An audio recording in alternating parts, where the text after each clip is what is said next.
प्रस्थापित राजकारणी लोकांना नीतिमत्ता राहिलेली नाही असं माझं स्पष्ट मत आहे। तुम्हाला काय वाटतं? सरंजाम नेते दुसऱ्या नवीन लोकांना मोठं होऊ देत नाही, तुमचं काय मत आहे? बऱ्याच ठिकाणी माझाच बाल्या माझीच बाली, मग कधी बायको असती, कधी मुलगा असतो, कधी चुलता असतो, पुतण्या असतो, म्हणजे नेत्याच्याच कुटुंबातले सगळे, म्हणजे आपले नेते म्हणजे घराला घरपण देणारी माणसं। कार्यकर्त्यांनी काय करायचं? फक्त सतरंजा टाकायच्या का? मला हा पडलेला प्रश्न आहे आणि माझी प्रामाणिक इच्छा असते की ज्यावेळेस कार्यकर्त्याला काहीतरी मिळतं ना त्यावेळेस जगाला आनंद होतो, पण ज्यावेळेस नेत्याला काहीतरी मिळतं फक्त कार्यकर्ता उपेक्षित राहतो, नेत्याला मिळालेलं असतं, नेत्याचं कुटुंब मात्र फक्त आनंदित होतं। कार्यकर्त्यांचं काय? मित्रांनो, हा मुद्दा इतका मला महत्वाचा वाटतोय की आम्ही आमच्या करिअरकडे लक्ष देत नाही, आम्ही आमच्या चांगल्या वाईट गोष्टीकडे लक्ष देत नाही, आम्ही आमच्या आसपासचं काहीच चांगलं वाईट पाहत बसत नाही, फक्त आपले विचार, फक्त आपला पक्ष आणि फक्त आपलं नेता जो आदेश देईल तोच प्रमाण, त्याच्या पुढे जाऊन जग असतं। तुमचा बळी दिला तरच त्यांचं भलं होणार असेल, तुमच्या आयुष्यात तुम्ही फक्त संघर्षात करत राहायचं त्यांचं भलं होत असेल, तुम्ही फक्त मरायला दुय्यम आणि कुठं काय सेटिंग करायची असलं की ते जाणार, म्हणजे तुमच्या संघर्षाला जर शून्य किंमत असेल तर याचा कार्यकर्ते म्हणून आपण कधी विचार करणार? म्हणजे तुम्ही शहीद व्हायचं, तुम्हालाच शहीद करणार, तुमचा बळी द्यायचा, तुमचाच बळी देणार। अरे किती दिवस स्वतः रस्त्यावर उतरून संघर्ष करा, एकदा तरी आयुष्यात वर हात करून घोषणा तरी द्या। नाही मित्रांनो, ही चौकट तुम्हाला आम्हाला मोडावी लागेल। मी आता एवढं का बोलतोय, का मांडतोय आपल्या समोर, का चर्चा करतोय, आपण याच्यावर सविस्तर यापुढे चर्चा करू। मित्रांनो, सर्वप्रथम जय जाऊ, मी आपला मित्र सहकारी संतोष शिंदे, सर्वांचं या सामाजिक विचारपीठावर मनपूर्वक हार्दिक स्वागत। विनंती एवढीच आहे, तुमच्या मेंदूला मुंग्या आल्या पाहिजेत, तुम्ही स्वतःचा विचार केला पाहिजे, आपल्या सोबतच्या सहकारी कार्यकर्त्यांचा विचार केला पाहिजे। तुम्ही तुमच्या टीमच्या जीवावरच मोठे होता, एकटे कधीच मोठे होऊ शकत नाही। त्यांच्या आयुष्यात सोन्याचे चांगले आणि सुखाचे दिवस आले पाहिजेत, याच्यासाठी कधी संघर्ष करणार आहोत। नेता श्रीमंत होईल, नेत्याचे घर भरले जातील, एवढंच काय, नेता ह्या पक्षातून त्या पक्षात, त्या पक्षातून त्या पक्षात, जसे कपडे बदलतो ना नेता तसे पक्ष संघटना बदलतो।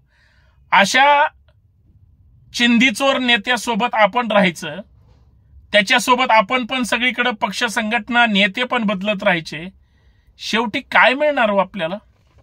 माणूस म्हणून तुम्ही आम्ही कधी विचार करणार आहे?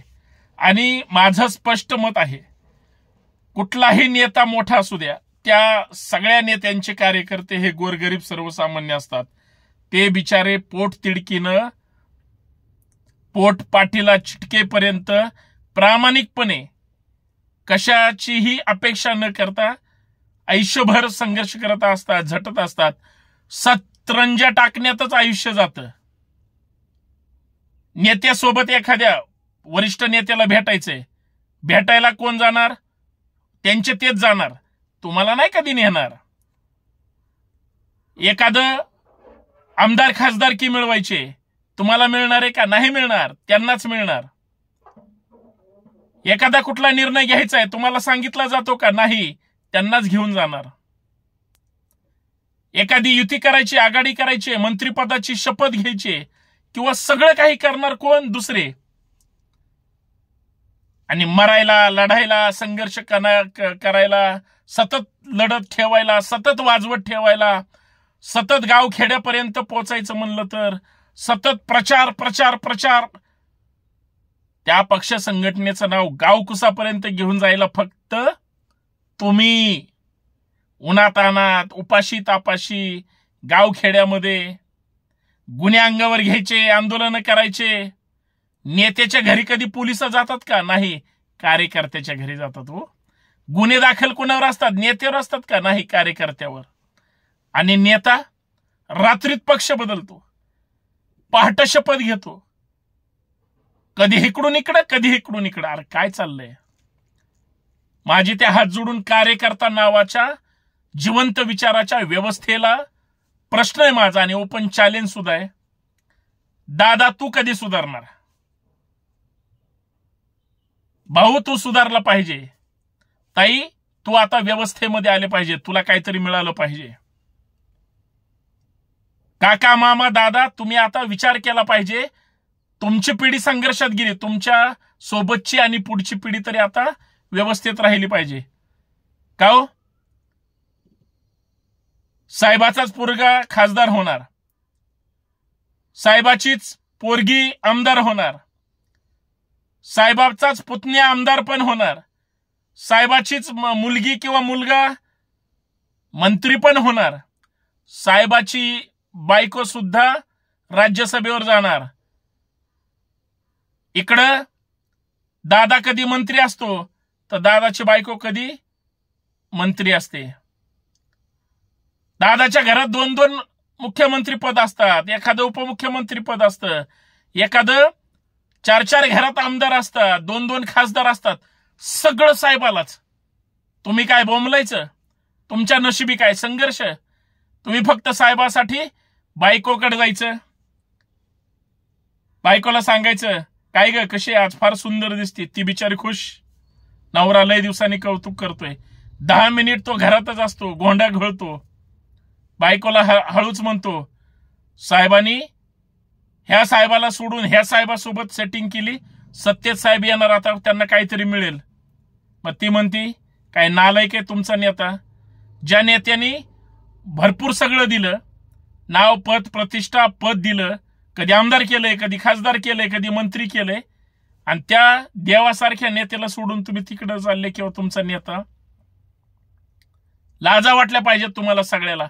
तरी पण तो आपलं गपचूप ऐकून घेतो. त्याचं कारण आहे,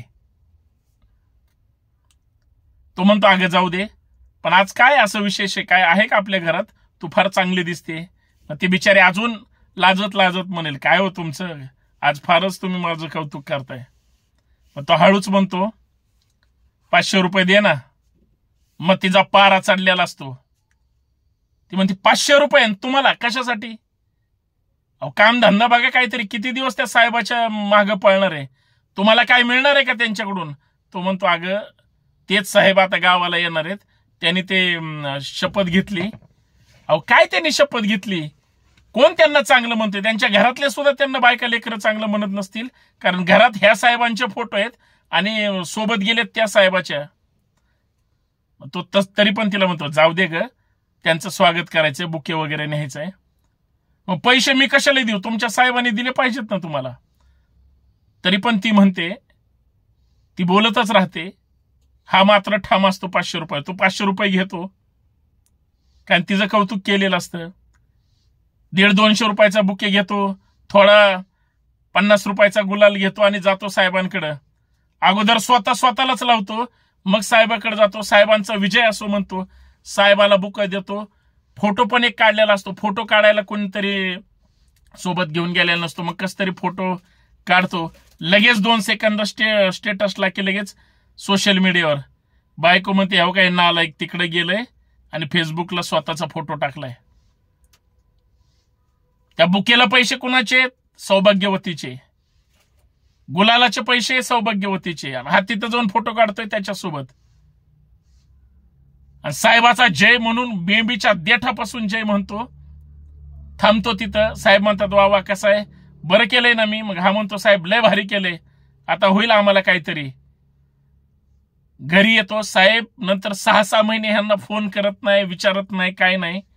आणि बायको मात्र साहेब टीव्हीवर दिसला, किंवा हात कधी दिसतच नसतो समजा, ह्याचा नेता टीव्हीवर दिसला की बायको ह्याला रोज शिव्या घालते. ही झाली आमच्या आता कार्यकर्त्यांची अवस्था. मित्रांनो, आता तरी विचार करा स्वतःचा. अहो, जो आपला नेता दुसऱ्याला राज्यसभेची, दुसऱ्याला लोकसभेची, दुसऱ्याला मंत्रिपदाची, दुसऱ्याला निधीची, दुसऱ्याला महामंडळाची, दुसऱ्याला एखाद्या नोकरीची वेगळी वेगळी अपेक्षा किंवा काहीतरी आमिष देतो, तो त्यांचा होऊ शकत नाही. स्वतःची घरं भरतो, स्वतःच्या मागे एवढ्या चौकशा सुरू असतात, त्याच्यातून बाहेर पडण्याचे स्वप्न बघतो किंवा सुटतो, सगळ्या केसेसचा क्लोजर रिपोर्ट करतो. आणि तुम्ही गावातल्याच पोरांसोबत भांडून भांडून पार बुसकट पाडलेलं असतं, गुन्हे दाखल करून घेतलेले असतात आणि शेवटी त्याच पक्षासोबत तुमचा नेता सेटिंग करतो आणि तुम्ही उपेक्षिताचं आयुष्य जगता. मित्रांनो, आता तरी विचार करा स्वतःचा, आपल्या टीमचा, आपल्या सोबतच्या कार्यकर्त्यांचा आणि तुमच्या करिअरचा, तरच तुम्हाला सोन्याचे दिवस येतील, नाही तर काही खरं नाही, असं माझं प्रांजळ मत आहे. कारण मी एक चळवळीतला कार्यकर्ता आणि मी कधीच खोटं बोलत नाही. आणि संभाजी ब्रिगेडनं कमीत कमी ते अजिबात खोटं बोलायला शिकवलं नाही. विचार करा स्वतःचा आणि चांगल्या विचारांशी जोडले जा. धन्यवाद. जय जिजाऊ, जय शिवराय. धन्यवाद.